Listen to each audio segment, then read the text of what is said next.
আমাদের পাশে ফরাজিকান্দি মাদ্রাসা, হাজার হাজার শত শত এতিম এখানে লেখাপড়া করে। আপনারা যদি নিয়ত করেন যে আমি প্রতি মাসে কমপক্ষে 100 টাকা হলেও এই ফরাজিকান্দি মাদ্রাসায় আল্লাহর ওলির দরবারে দান করব, দেখবেন এর উসিলা করে আল্লাহ রাব্বুল আলামিন আপনার রিজিকের মধ্যে বরকত দান করে দিবে। জোরে বলি না সুবহানাল্লাহ। আল্লাহর হাবিব সাল্লাল্লাহু আলাইহি ওয়াসাল্লাম সাহাবীদেরকে বলে, ও আমার সাহাবীরা শোনো, যুদ্ধের ময়দানে গিয়ে যারা যুদ্ধ করে, যারা জিহাদ করে, আল্লাহ রাব্বুল আলামিন তাদের মর্যাদা অনেক বাড়িয়ে দিয়েছেন। কিন্তু আমার উম্মতের মধ্যে অনেকেই আছে যুদ্ধের মধ্যে যেতে পারবে না, অনেকেই যুদ্ধ পাবে না, জিহাদ করতে পারবে না। কিন্তু যুদ্ধ না করেও, জিহাদ না হয়েও আল্লাহ রাব্বুল আলামিনের বান্দারা এই জিহাদের মর্যাদা লাভ করতে পারবে। জোরে বলি না সুবহানাল্লাহ। সাহাবায়ে কেরাম ডাক দিয়ে বলে, ইয়া রাসূলুল্লাহ, ইয়া হাবিবাল্লাহ, নবী গো আমার, ও মায়ার নবী রাহমাতুল লিল আলামিন সেই কাজটা কিভাবে করবে? জিহাদ না করে জিহাদের মর্যাদা কিভাবে লাভ করবে?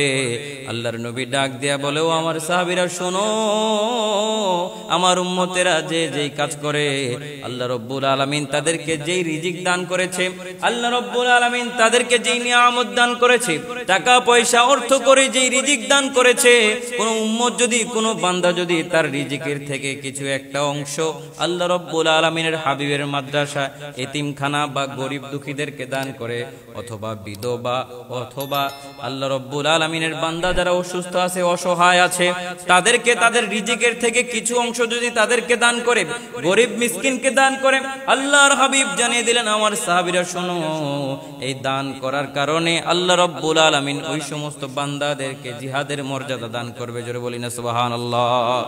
আল্লাহর হাবিব আরো জানিয়ে দিলেন, ও আমার সাহাবীরা, যাদেরকে জিহাদের মর্যাদা দান করবে। এখন আমরা অনেকে আছি দৈনন্দিন জীবনে আমরা কাজকর্ম করি, টাকা পয়সা কামাই, কিন্তু আল্লাহ রাব্বুল আলামিনের যে সমস্ত আল্লাহর হাবিবের মাদ্রাসাগুলো আছে, এতিমখানাগুলো আছে, তাদেরকে আমরা দান করি না, এতিমদের খবর নেই না, গ্রামের মধ্যে যারা অসুস্থ আছে তাদের খবর নেই না। এই ব্যাপারে আমরা অনেকেই জানি, গ্রামের মধ্যে অনেক অসুস্থ লোক থাকে, টাকার জন্য ঠিকমতো চিকিৎসাও নিতে পারে না। আল্লাহর হাবিবের এই হাদিস অনুযায়ী যদি আমরা আমল করি, আমাদের রিজিকের মধ্যে, আমাদের দৈনন্দিন কাজের এই রিজিকের মধ্যে আল্লাহ রাব্বুল আলামিন বরকত বাড়িয়ে দিবে। জোরে বলি না সুবহানাল্লাহ। আমাদের পাশে ফরাজিকান্দি মাদ্রাসা, হাজার হাজার শত শত এতিম এখানে লেখাপড়া করে।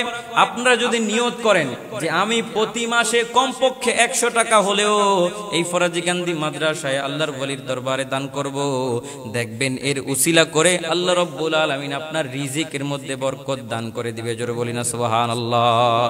শুধু ফরাজিকান্দি না, অন্যান্য যেই সমস্ত সুন্নি মাদ্রাসাগুলো আছে, অথবা এলাকার মধ্যে গরিব যেই সমস্ত ভাই বোনেরা রয়েছে, গরিব যারা রয়েছে, ঠিকমতো খাওয়া দাওয়া করতে পারে না, ঠিকমতো টাকার অভাবে চিকিৎসা নিতে পারে না, তাদেরকেও যদি আপনারা কিছু দিয়ে, আমাদের নিজেদের রিজিক থেকে অল্প কিছু দিয়ে হলেও যদি আমরা সাহায্য সহযোগিতা করতে পারি, আল্লাহর হাবিব জানিয়ে দিলেন যে জিহাদের মর্যাদা ওই সমস্ত বান্দাদেরকে আল্লাহ রাব্বুল আলামিন দান করবে। জোরে বলি না সুবহানাল্লাহ।